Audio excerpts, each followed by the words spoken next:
India versus England का 5वां test का मुकाबला 7 मार्च से शुरू होने वाला है। धर्मशाला में यह मुकाबला खेला जाएगा। 3-1 पे ये सीरीज इस समय खड़ी हुई है, जहां 3 back to back team India मुकाबले जीतकर ये सीरीज अपने नाम कर चुकी है।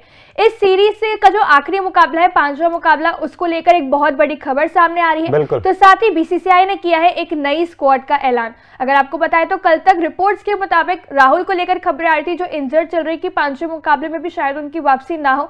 तो साथ ही बुमराह को लेकर खबर आ रही थी कि बुमराह को जो चौथे मुकाबले से आराम दिया गया था, 5वें मुकाबले में उनकी वापसी हो सकती है। लेकिन ये खबरें पहले से रिपोर्ट्स के मुताबिक जहां आ रही थी, अब बीसीसीआई ने खुद एक बड़ी अपडेट दी है। तो साथ ही किया है एक नई स्क्वाड का ऐलान।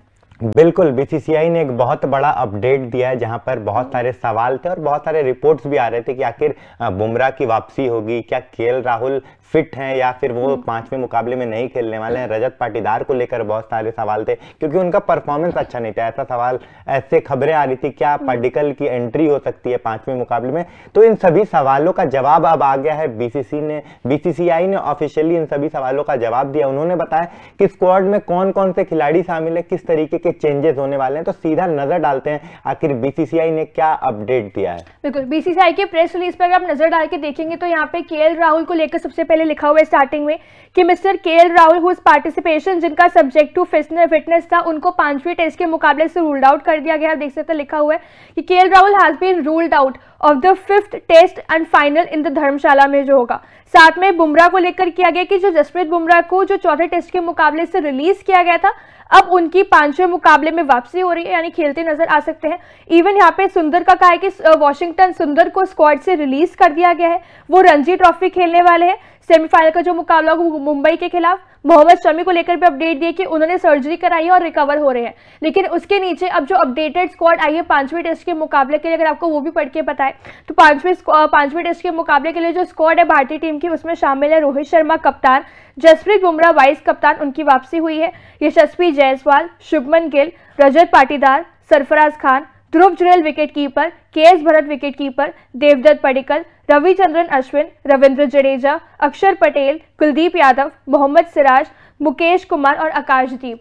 ये है 5वें टेस्ट के मुकाबले के लिए भारतीय टीम की अपडेटेड स्क्वाड। बिल्कुल, स्क्वाड सामने आ गई और जैसा कि हमने स्क्रीन पर देखा कि स्क्वाड में कौन कौन से खिलाड़ी शामिल है, ये तो मानने क्लियर हो गया है कि अब केएल राहुल 5वें मुकाबले में नहीं खेलने वाले। जिस तरीके से सब्जेक्ट टू फिटनेस था, इंजरी थी, अब पूर्ण रूप से रूल्ड आउट हो गया। और साथ ही साथ शमी का भी अपडेट आ गया कि शमी जो है, उनकी जो इंजरी हुई थी वो ऑपरेट कर दी गई है। लेकिन सबसे बड़ा सवाल ये था कि क्या पार्टिकल की एंट्री होगी। स्क्वाड में तो शामिल है, अब देखने लायक बात होगी क्या रजत पाटीदार एक बार फिर से मौका मिलता है या उनके जगह पार्टिकल की एंट्री होती है, क्योंकि स्क्वाड में साफ नजर आ रहा है पार्टिकल स्क्वाड में भी शामिल है। बिल्कुल, केएल राहुल नहीं है, उनके एब्सेंस में कहीं ना कहीं अभी तक यहाँ पे ऑब्वियसली विराट नहीं थे। उसके बाद केएल राहुल भी अब बाहर हो चुके हैं पहला मुकाबला खेलने के बाद। यहाँ पे पाटीदार को उनके एब्सेंस से मौका दिया जा रहा है। लेकिन 3 मुकाबले की 6 इनिंग्स हो चुकी है, जहाँ पे एक भी कमाल का प्रदर्शन नहीं दिखाया है।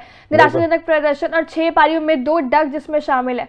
इसी से अंदाजा लगा सकते हैं कि कितना खराब प्रदर्शन हमें उनका देखने को मिल रहा है। लेकिन डिपेंड ऑन बीसीसीआई की क्या वो यहाँ पे मैनेजमेंट रोहित शर्मा, राहुल द्रविड़ के ऊपर डिपेंड करता है कि क्या वो लोग इस समय पाटीदार को एक और टेस्ट में मौका देने के लिए तैयार है या फिर नहीं, या फिर अब पाटीदार को मौका दिया जाता है क्योंकि सेंट्रल कॉन्ट्रैक्ट में पाटीदार का नाम आया है।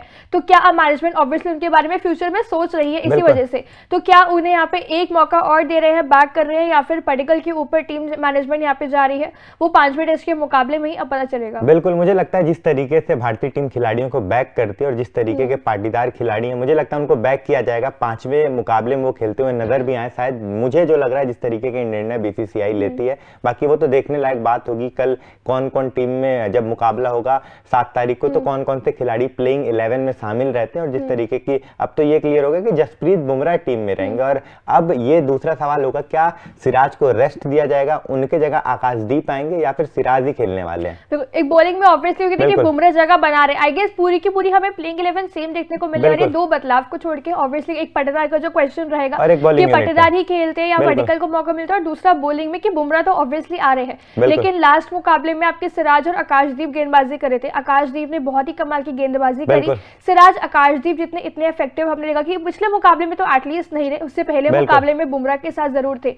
तो क्या यहाँ पे रोहित एंड कंपनी इस समय आकाशदीप और बुमराह की जोड़ी के साथ जाती है? आकाशदीप मौका डिजर्व करते हैं डेब्यू।